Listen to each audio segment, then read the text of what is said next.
नमस्कार, मी करणसिंह पवार. आपण पाहत आहात न्यूज स्टेट महाराष्ट्र बुलेटिनमध्ये आपल्या सर्वांचं स्वागत. कृषी उत्पन्न बाजार समित्यांसाठी आज मतदान होणार आहे. 253 पैकी 147 बाजार समित्यांसाठी आज मतदान होणार आहे. आज मतदान होणाऱ्या 147 पैकी 37 समित्यात आजच मतमोजणी देखील होणार आहे. 253 पैकी 18 बाजार समित्या यापूर्वीच बिनविरोध झालेल्या आहेत. 235 बाजार समित्यांसाठी आज आणि 30 तारखेला मतदान होणार आहे. 4590 जागांसाठी 10,497 उमेदवार हे रिंगणात आहेत. वाशिम जिल्ह्यातील 2 कृषी उत्पन्न बाजार समितीच्या संचालक पदासाठी आज मतदान प्रक्रिया पार पडणार आहे. वाशिम कृषी उत्पन्न बाजार समितीच्या 18 जागेसाठी 68 उमेदवार रिंगणात आहेत, तर मानोरा कृषी उत्पन्न बाजार समितीच्या 18 जागांसाठी 53 उमेदवार हे निवडणुकीच्या रिंगणात आहेत. वर्धा जिल्ह्यातील 7 पैकी 4 बाजार समितीसाठी आज मतदान होणार आहे, तर उर्वरित 3 बाजार समितीचे 30 तारखेला मतदान होणार आहे. लासलगाव कृषी उत्पन्न बाजार समितीच्या निवडणुकीसाठी राष्ट्रवादी काँग्रेस विरुद्ध राष्ट्रवादी काँग्रेसच एकमेकांसमोर निवडणुकीत रिंगणात उभी आहे. या ठिकाणी सोसायटी गट, ग्रामपंचायत गटाचे मतदार हे मतदान करणार आहेत. या प्रक्रियेसाठी प्रशासकीय निवडणूक यंत्रणा सकाळपासूनच सज्ज झाली. अमरावती जिल्ह्यात 12 कृषी उत्पन्न बाजार समितीच्या 2 टप्प्यात निवडणुका होऊ घातल्या आहेत. यात आज 6 बाजार समितीसाठी मतदान होणार आहे. पुणे बाजार समिती निवडणूक अत्यंत चुरशीची आहे. त्या ठिकाणी 27 उमेदवार हे रिंगणात आहेत.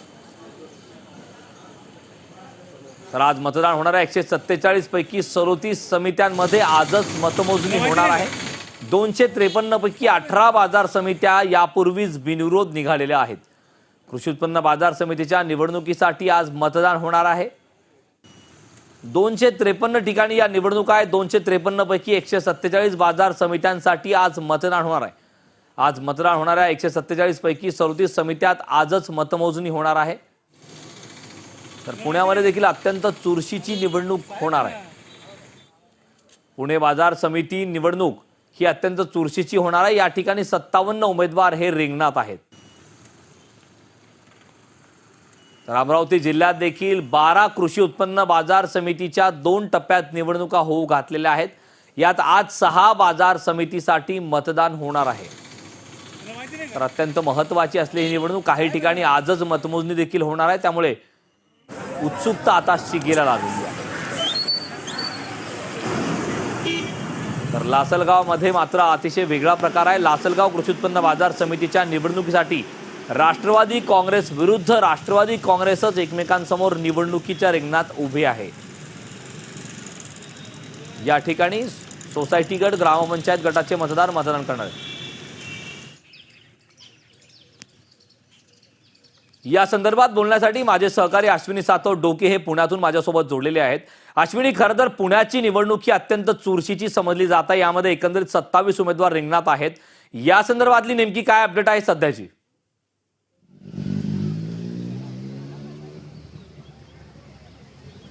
किरण, सगळ्यात आधी मी तुला दुरुस्त करते, 27 नाही तर 57 उमेदवार जे आहेत पुणे कृषी उत्पन्न बाजार समितीच्या निवडणुकीच्या रिंगणामध्ये आहेत. आज पुणे जिल्ह्यातल्या 10 बाजार समित्यांच्या निवडणुका ज्या आहेत त्या पार पडतात आणि सगळ्यात महत्त्वाची जी लढत आहे ती हवेली तालुक्यातल्या पुणे कृषी उत्पन्न बाजार समितीमध्ये आपल्याला पाहायला मिळते. राष्ट्रवादी काँग्रेस आणि मित्रपक्ष पुरस्कृत एक पॅनल आहे, तर दुसरीकडे अण्णासाहेब मगर सर्वपक्षीय पॅनल जे आहे ते या निवडणुकीच्या रिंगणामध्ये आहे, की ज्याचं नेतृत्व हे भाजपचे प्रदीप कंद आणि राष्ट्रवादीतून नुकतीच ज्यांची हकालपट्टी करण्यात आली विकास दांगट हे करता आहेत. जवळपास 24 वर्षांनं ही निवडणूक जी आहे ती पार पडती आहे आणि त्यामुळंच ही निवडणूक अत्यंत चुरशीची अशी पाहायला मिळते. पुण्यामध्ये एकूण 3 ठिकाणी ही मतदानाची प्रक्रिया जी आहे ती आत्ता पार पडणार आहे. मी ज्या मतदान केंद्रावरती आहे त्या ठिकाणी विविध कार्यकारी सहकारी विकास सोसायट्या आणि त्याचबरोबर ग्रामपंचायतीचा जो मतदारसंघ आहे त्या मतदारसंघातलं मतदान जे आहे ते या ठिकाणी होणार आहे आणि सर्वात जास्त लढत जी आहे ती आपल्याला याच 2 मतदारसंघामध्ये पाहायला मिळते. तर हमालांचं जे मतदान आहे ते मार्केट यार्डातल्या हमाल भवनमध्ये आणि दुसरीकडं व्यापारी आणि आडते यांचा मतदारसंघ जो आहे त्यांचं मतदान जे आहे ते पुण्यातल्या शुक्रवार पेठेतल्या शिवाजी मराठा सोसायटीच्या शाळेमध्ये पार पडणार आहे. आत्ताच या निवडणूक प्रक्रियेला मतदानाला सुरुवात झालेली आहे. 24 वर्षांनी ही निवडणूक होत असल्यामुळे आपल्याला माहिती आहे की सहकाराचं महत्त्व प्रत्येक गाव पातळीवरच्या राजकारणामध्ये किती महत्त्वाचं आहे आणि त्यावरून तुमचं पक्षीय बलाबल जे आहे ते ठरत असतं आणि त्यामुळंच ही निवडणूक जी आहे बाजार समितींची ती दोनही पक्षांसाठी तितकीच महत्त्वाची आहे.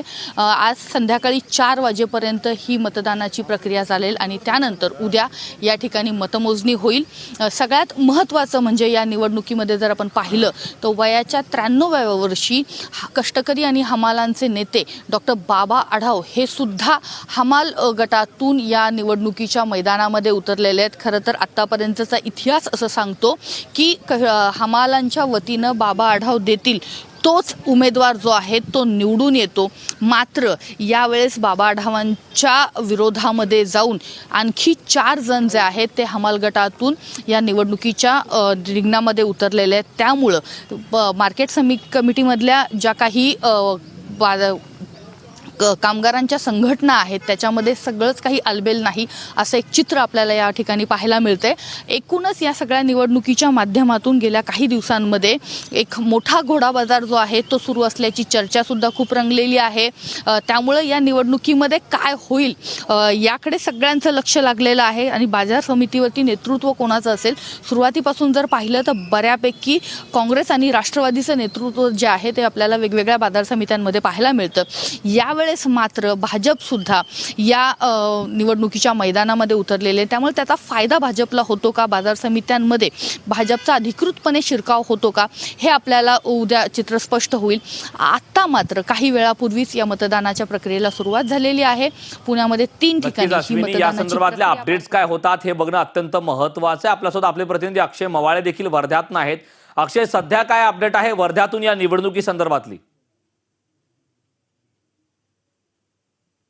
कारण वर्धा जिल्ह्याचा जर विचार करायचा झाला तर वर्धा जिल्ह्यामध्ये 7 बाजार समितींपैकी 4 बाजार समितींची ज्या मतदान प्रक्रिया त्या आज पार पडणार आहे. आणि वर्धा जिल्ह्याचा जर विचार करायचा झाला तर भाजप आणि महाविकास आघाडी यामध्ये एक तगडा जो आहे म्हणू शकतो आपण तो या फाईट बघायला मिळत आहे. आणि संपूर्ण पक्ष असेल, भाजप असेल किंवा महाविकास आघाडीचे जे पक्ष असतील यांनी देखील या बाजार समितीच्या निवडणुकीसाठी जोर लावलेला आहे. प्रत्येक उमेदवार जे आहे ते उमेदवार या ठिकाणी उभे करण्यात आलेले आहे. मात्र वर्धा, हिंगणघाट आणि सेलू या 3 बाजार समितीचा जर विचार करायचा झाला तर या ठिकाणी काँग्रेस आणि राष्ट्रवादी या 2 पक्षांची जी ती आघाडी बघायला मिळत आहे. मात्र हे 2 पक्ष जरी एकत्र आले असले तरी मात्र यांचा जो मोठा अंतर्गत कलह आहे हा कलह या ठिकाणी बघायला मिळत आहे. राष्ट्रवादीचे कार्यकर्ते असेल किंवा काँग्रेस पक्षाचे कार्यकर्ते असेल यांचे बऱ्याच ठिकाणी जे आहे ते मन मिळालेले नाही आहे. त्यामुळे या अंतर्गत कलहाचा जो फायदा आहे तो फायदा भाजप पक्षाला होऊ शकतो. आणि वर्धा बाजार समितीचा विचार करायचा झाला तर या ठिकाणी या आधी भाजपची कधी सत्ता आलेली नव्हती. तर या ठिकाणी सहकार संस्था जी आहे त्या सहकार संस्थेची सत्ता होती आणि ज्यांच्या हाती सहकारी संस्था त्यांच्यासाठी बाजार समिती असा जो फॉर्म्युला होता तो फॉर्म्युला या ठिकाणी लावण्यात आलेला होता. त्यामुळे आता महाविकास आघाडी पुढे भाजपचं एक मोठं तगडं आव्हान या ठिकाणी बघायला मिळत आहे. त्यामुळे या निवडणुकीत भाजप सत्ता प्रस्थापित करतं की महाविकास आघाडी या ठिकाणी सत्ता प्रस्थापित करतं हे बघणंच तितकं महत्त्वाचं ठरणार आहे. नक्कीच अक्षय, या ठिकाणी भाजप सत्ता स्थापन करतं की महाविकास आघाडी हे बघणं अत्यंत महत्त्वाचं आहे. आपल्यासोबत अमरावतीमधून आपली प्रतिनिधी उज्ज्वला सुटे देखील आहे. खरं तर उज्ज्वला, अमरावती जिल्ह्यात 12 कृषी उत्पन्न बाजार समितीच्या 2 टप्प्यात निवडणुका होऊ घातलेल्या आहेत. यात आता 6 बाजार समितीसाठी मतदान होणार आहे. काय आहे सध्याची अपडेट? तर 12 बाजार समित्यांमध्ये निवडणुका होणार आहेत. त्यापैकी आज 28 तारखेला 6 बाजार समित्यांच्या निवडणुका पार पडत आहे. त्यापैकी अमरावती, नांदगाव, खंडेश्वर, मोर्शी, तिवसा आणि चांदूर रेल्वे या बाजार समितीचा यामध्ये समावेश आहे. आणि अमरावतीचा विचार जर केला तर सहकार क्षेत्राची निवडणूक आहे, पण राजकीय पक्षांनी यामध्ये मोठ्या प्रभावी प्रमाणाने यामध्ये सहभाग घेतलेला आहे. फार मोठ्या प्रमाणात सभा सुद्धा झालेल्या आहे. अमरावती बाजार समितीचा जर विचार केला तर युवा स्वाभिमान पक्षाचे रवी राणा जे आहे त्यांचे बंधू सुनील राणा या बाजार समितीमध्ये उभे आहेत आणि त्यामुळे रवी राणा यांची प्रतिष्ठा मोठ्या प्रमाणात पणाला लागलेली आहे. आणि बघितलं तर अमरावती शहराचा जर विचार केला तर काही दिवसापूर्वीच भारतीय जनता पक्षाने आमदार रवी राणा यांच्या विरोधात आंदोलन केले होते की कुठल्याही कामाचं श्रेय रवी राणा हे नेहमी घेतात.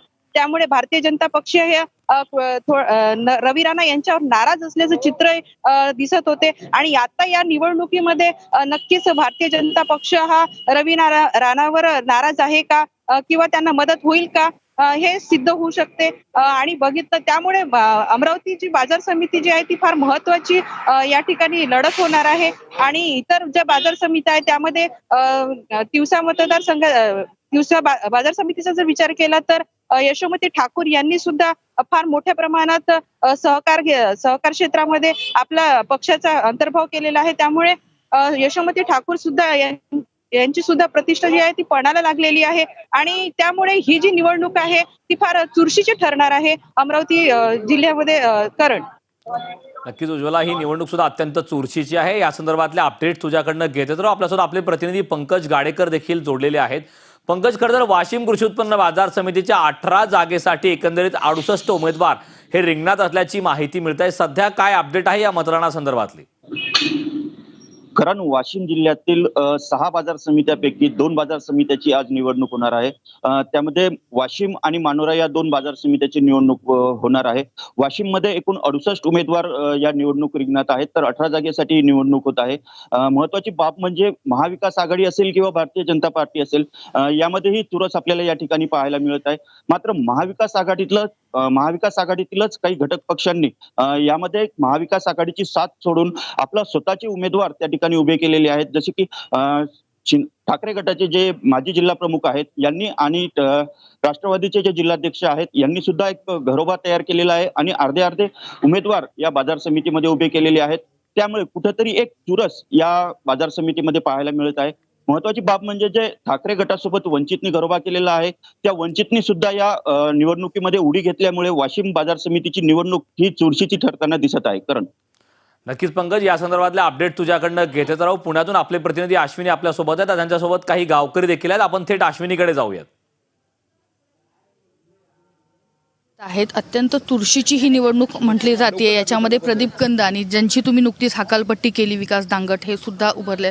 कसं पाहता एकूणच निवडणुकीच्या तोंडावरती ज्या काही घडामोडी घडल्यात त्याचा फटका बसेल असं वाटतं का? बाजार समितीवरती तुमचं वर्चस्व जे आहे ते अबाधित राहील? कृषी उत्पन्न बाजार समिती हवेली 19 वर्षानंतरची ही निवडणूक होते. ही निवडणूकच इतका उशिरा होण्यामागचं कारण भ्रष्टाचार आहे. त्यावेळच्या असलेल्या कथित जे डायरेक्टर मंडळी त्यातली 4-5 लोकांनी या पद्धतीनं भ्रष्टाचार केला आणि ती समिती बरखास्त झाली. तर त्यानंतरच्या काळामध्ये ती समिती तिथं सतत प्रशासक राहिले आणि ते खऱ्या अर्थानं हवेली तालुक्याचा त्याच्यावरती कंट्रोलच संपला. आता ही निवडणूक लागताना हायकोर्टाचे आदेश आणि आमच्या राष्ट्रवादी काँग्रेस पक्षाच्या नेते मंडळींनी सन्माननीय अजितदादा पवार साहेबांनी महाराष्ट्राची मार्केट कमिटी करायची का जिल्ह्याची करायची का हवेली तालुक्याची करायची या सगळ्या प्रश्नावरती मार्ग काढून हवेली तालुक्याला न्याय दिला आणि हवेली तालुक्याच्यासाठीच म्हणून ही निवडणूक आज होते. या निवडणुकीत भ्रष्टाचारी विरोधात असलेली ही निवडणूक आहे आणि या निवडणुकीमध्ये मला खात्री आहे की पॅनल म्हणाल तर इथं ग्रामपंचायत आणि सोसायटी मतदारसंघात संघटने म्हणजे पक्षाची इथं मोठी ताकद म्हणजे 70-80% जास्त ग्रामपंचायती किंवा सोसायट्या राष्ट्रवादीच्या असताना इथं दुसरा पॅनल उभं राहण्याची गरजच नव्हती. मी जिल्हाध्यक्ष या नात्याने जबाबदारीने सांगतो, सन्माननीय अजितदादा पवार साहेब यांच्या सूचनेवरून एक पॅनल करण्याचा विषय जेव्हा सुरू झाला तेव्हा तुम्ही जे आत्ता नाव घेतलं दांगट यांनाच मी स्वाभाविकपणे विचारलं, कारण ते 1 वर्षापूर्वी झालेल्या PDCCच्या निवडणुकीत निवडून आलेले होते आणि त्यांना विचारूनच पॅनल करायचं अशा पद्धतीने सुरुवात केली. पण जे भ्रष्ट मंडळी त्यांना घ्यायचं नाही हे अजितदादांचं ठाम मत आणि त्या मतामुळं त्यांची तिथं अडचण होत गेली. त्यांना त्या लोकांना घेतल्याशिवाय निवडणूकच करायची नव्हती आणि दुसरी बाजू त्यांना भाजपच्या लोकांनी त्यांना जरा गाठलेलं होतं. भाजपशी त्यांचं हितगुज चालू होतं, त्या कारणानं त्यांनी तो स्वतंत्र पॅनल केलेलाच बरा. आणि अजितदादांचं नुसतं नाव घ्यायचं, पक्षाचं नुसतं नाव घ्यायचं, आम्ही पक्षाचेच आहेत म्हणायचं, अजितदादांच्याकडेच जाणार म्हणायचं निवडणुकीपर्यंत. मतदान झाल्यानंतर काय चित्र असेल ते उद्या कळेल.